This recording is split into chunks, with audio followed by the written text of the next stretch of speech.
इंदौर नगर निगम के नेता प्रतिपक्ष चिंटू चोकसे ने ग्रीन बॉन्ड को लेकर महापौर पर नाकामी और भ्रष्टाचार का आरोप लगाते हुए कहा है कि महापौर की नाकामी के कारण इंदौर नगर निगम को 54 करोड़ रुपए चुकाने पड़े हैं। इसके जवाब में महापौर पुष्यमित्र भार्गव ने आरोपों को सिरे से खारिज करते हुए कहा कि नेता प्रतिपक्ष की समझ से पर ही सवाल यह उठ रहा है। उन्होंने कहा कि आरोप लगाने से पहले नेता प्रतिपक्ष ग्रीन बॉन्ड सेबी की प्रक्रिया को थोड़ा समझ ले, पढ़कर जानकारी ले लें तो उन्हें समझ आ जाएगा।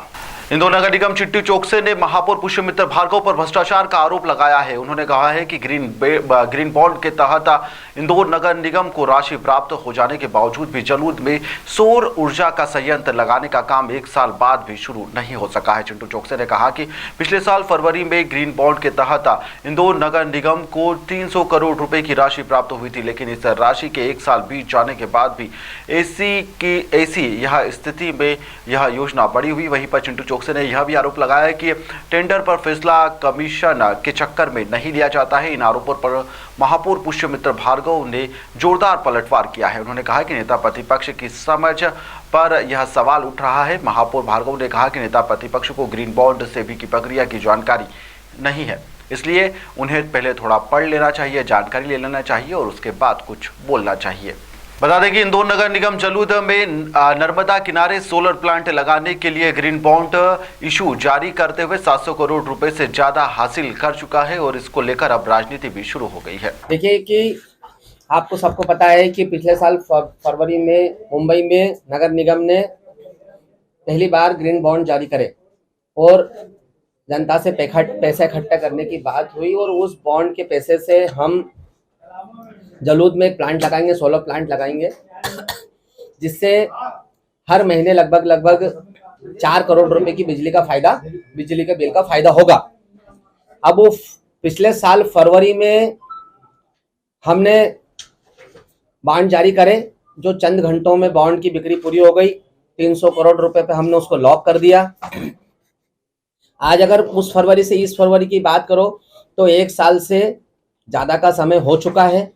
1 साल के बाद में ना तो वर्क ऑर्डर जारी हुआ है, ना कोई काम करने की स्थिति बनी है। हाँ, हम उसके बदले में हर महीने 4.5 करोड़ रुपए, हर महीने 4.5 करोड़ रुपए ब्याज के रूप में या फिक्स असेट में जो हमारे पैसे जा रहे हैं, मूलधन में जो पैसे आ रहे हैं उससे 4.5 करोड़ रुपए दे रहे हैं। इसे कम से कम 54 करोड़ रुपए आज दिनांक तक हम दे चुके हैं। अगली परिषद की बैठक होगी लगभग 5 से 6 महीने में, फिर हम 25-28 करोड़ रुपए फिर दे चुके होंगे। 2 साल काम में लगेंगे। तो क्या कारण है, क्या नाकामी है, क्या समझनी है कि जब टेंडर आ चुका है, जब पिछली परिषद की बैठक में टेंडर आ चुका था तो हमने परिषद से उस टेंडर को पास क्यों नहीं करा। टेंडर पास हो जाता तो निश्चित रूप से वर्क ऑर्डर जारी हो जाता, वर्क ऑर्डर होता, काम करने की स्थिति बन जाती। लेकिन हमारी जानकारी ये है कि ये सब कमीशनबाजी के चक्कर में ये पूरा खेल हुआ। इस टेंडर को परिषद में पास नहीं किया गया ताकि नेता लोग अभी 4-5 महीने में सब अपना हिसाब किताब कर लेंगे और 5-6 महीने बाद फिर इसको ओके करेंगे। मुझे लगता है कि मैंने पहले भी ये बात कही थी और मैं फिर कह रहा हूँ कि हताशा और निराशा में बिना पढ़े लिखे, बिना सोचे समझे कांग्रेस की आदत बन गई है आरोप लगाने की। चिंटू भाई भी पढ़ते नहीं है, देखते नहीं है, समझते नहीं। जिस सदन में वो खुद थे, पिछले सदन में जब वो प्रस्ताव पारित हो गया और अब चुनाव आचार संहिता के पहले हम प्रयास कर रहे हैं कि वहाँ भूमि पूजन हो जाए। ग्रीन बॉन्ड जनता ने हमको पैसे दिए, पैसे मिलने के बाद हमने टेंडर निकाला। टेंडर निकालने के बाद पहली बार में अबोव रेट आया, उसको हमने कैंसिल किया। दूसरी बार टेंडर निकाला, पूरी प्रोसेस की, MIC ने प्रस्ताव पारित किया, परिषद ने अब उसको पास किया और अब सरकार की स्वीकृति के बाद वहाँ काम शुरू हो जाएगा। और जनता से जो पैसा लिया उसका जो हमको ब्याज और इंटरेस्ट देना है समय से, वो हम दे रहे हैं। तो प्रक्रिया करने में जो समय लगता है वो तो लगेगा ही। अगर हम बिना प्रक्रिया करे किसी को ठेका दे देंगे तो भ्रष्टाचार होगा। भाई वो तो जनता की किश्त के ब्याज के पैसे उन्होंने इन्वेस्ट किया, वो देने ही पड़ेंगे। इसलिए मैं कह रहा हूँ उनको थोड़ा समझना पड़ेगा कि बॉन्ड होता क्या है। इसलिए एक बार ज़रा आप पता करिए, उनसे पूछिए क्या होता है, पैसे कैसे इकट्ठे होते हैं, ब्याज कैसे देने पड़ते हैं।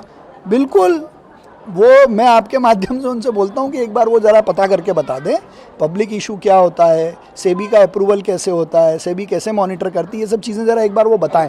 एक ताज़ा खबरों के लिए सब्सक्राइब करें JSR टाइम्स और साथ ही नोटिफिकेशन पाने के लिए बेल आइकन को दबाएं।